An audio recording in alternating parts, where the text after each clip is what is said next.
So we finally came back today and I got the fan out. Now how I did it was, I had to pull that top tube off. I literally went to the store today, when got crow feet. I had to use an 18 millimeter. The guy in the video never stated the millimeter size, but I used 18 millimeter with an extension, this one right here. And then I just broke it off a little bit, and then I just hand torqued it with just these two pieces. So after I did that, got those out, bam, bam, bam. All right, so then I had to wiggle this around these cords down here gently and pull it out. Also, down here, there's two bolts. Wish I could get this thing to stay on. There's two bolts, one in the front of this piece and one on the back. I had to take those out first to unclip this, unclip these three yellow pieces at the bottom. You just hit it with this flathead screwdriver and unclip that, unplug that, get these two pieces off of here. And then after you get those two pieces off of here, then you can take this tube out, which I taped because it's dripping. If you can see, it's dripped all over the place. So grab a drip pan. I gotta clean that stuff up. It's really bad. Ooh, there goes one of my pieces. I'm gonna need that for later. I just taped that up real quick just to keep the fluid inside, and then I put a little piece in here so the fluid wouldn't be shooting out all over the damn place. Now, after I got that out, now I am free to move my radiator and get it out of there. These clips on the bottom of this have to be pulled out of there, both sides. Got it. Oh, see how it's free off the clip? Now that it's free off the clip, you have to do this simultaneously on both sides. Go around these wires and pull it down all at once. I'll be back in a minute to show you that. So now I wiggled it past this hose. I just kept going all the way down. Now I'm on my last hose. You just gotta fight this thing. I will pull it out sideways because it's a little bit easier. But once I get it down there, I'm gonna have to slide this thing over and get the rest of these off of there so I can slide it out straight. So I had to turn it sideways like this. Yes, sir. Hey. So I had it sideways like this. Then I had to go around the wires and just keep pulling until I got it all the way like this and lift up. And once I lifted up, it was out. As you can see, had to work it around everything, but it is out.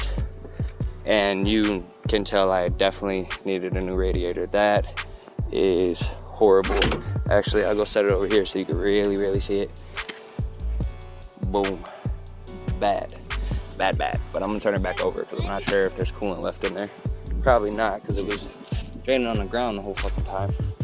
All right, my next task right now is to do the alternator. So goodbye for now. All right, so this is the start of how you get a alternator out and replace it with a new alternator in a 2000 Lincoln LS V8. First thing I gotta do is take this tensioner off, which isn't hard, but I'm gonna do it with both hands and then come back and show you how I did it. All right, you see that tensioner? Yeah. So I drew a little diagram of how this is supposed to work because I did not want to take this apart before I figured this out.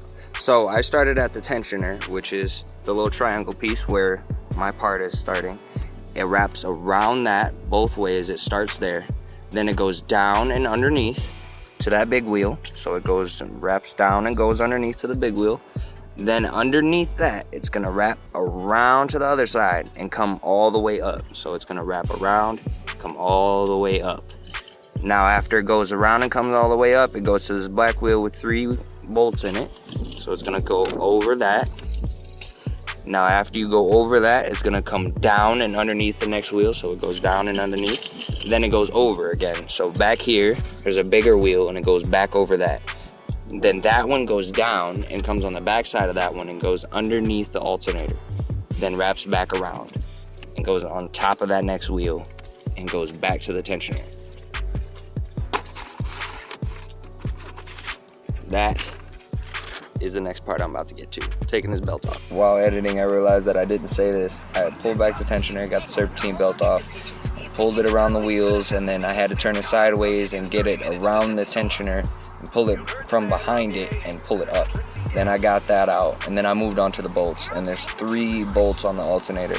That was the next part I got into. My phone died, so I wasn't able to say that, and I forgot to make a video on that. So I finally got the alternator bolts out, right? I had to use a 5/8 extractor bolt. It has spirals, if you can see. I don't know, I gotta focus. Where's the, I can't really see where the thing is. There it is. Oh. 5/8 or 16mm bolt. I had to use that to extract this bolt right here. And then I used a 9/16 and tapped it, and now I can still use this screw. But you have to take 2. I use 1 and a second one on the other side to get this screw out of the alternator. Now down here, slid underneath right there, I got that screw out, and on the back side up at the top there was a long screw that I had to pull out up at the top, and then the back screw right here. Now I have to pull the alternator out, and this continues. Finally got the alternator out. As you can see, she's dirty, but I got the wrong alternator, so now I have to buy a new one before I can finish this job. But how I did it was, let me get up under here real quick for you. I had to take it out by pushing on that back bolt with like a long, where's that wrench at? Yeah, I'm doing a video.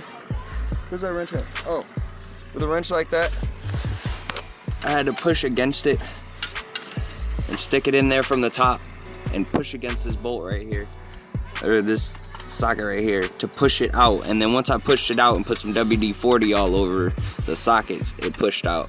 And then I was able to turn it, which I had to turn it like this and then turn it back and pull out from the bottom.